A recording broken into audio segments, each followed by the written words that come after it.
Kasih karunia dan damai sejahtera dari Tuhan Allah Bapa kita dan dari anaknya Tuhan Yesus Kristus menyertai kamu. Amin. Shalom, selamat pagi saudaraku. Muliakan Tuhan dengan semua pekerjaanmu di atas landasan firman Tuhan.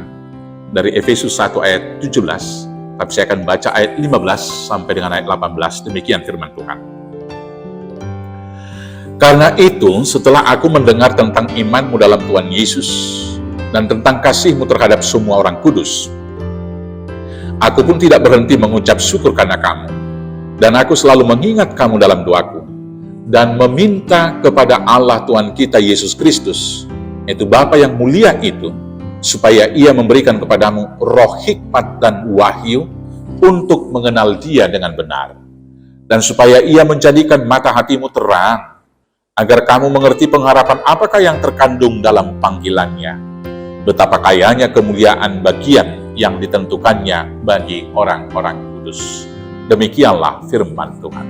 Saudaraku yang terkasih, firman ini adalah surat Rasul Paulus yang dialamatkan kepada jemaat di Efesus. Dan di ayat 15 di sana Paulus mengatakan dia telah mendengar keteguhan iman orang-orang Efesus. Dia juga mendengarkan tentang betapa baiknya kasih dari orang-orang Efesus terhadap orang-orang yang kudus atau orang-orang yang percaya. Melihat itu, Paulus tidak henti-hentinya mengucap syukur kepada Tuhan dan mengingat mereka senantiasa dalam doanya.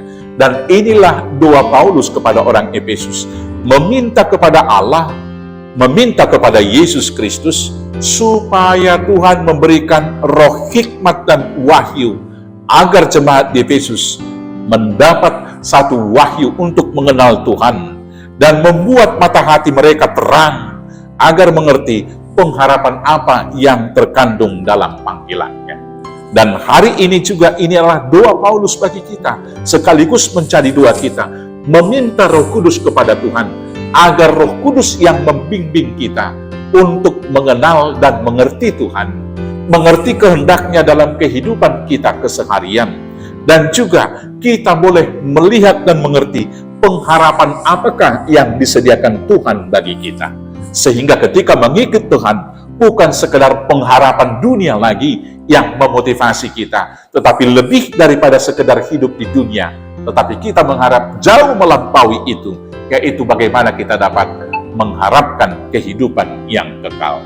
Karena itu saudara-saudaraku yang terkasih, kiranya Roh Kudus memimpin hatimu untuk mengenal Tuhan, melihat rancangannya, dan mengenal pengharapan apa yang telah disediakan bagi Bapak, Ibu, saudara-saudaraku yang terkasih.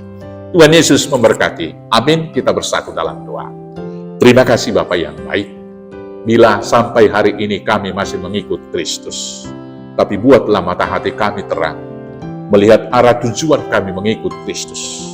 Berikan kami Roh Kudus, agar kami dibimbing untuk mengerti dan mengenal pengharapan apa yang Tuhan sediakan bagi kami. Dengan demikian kami berlari-lari kepada tujuan yang pasti untuk menyongsong, yaitu mahkota kehidupan yang telah Tuhan sediakan bagi kami.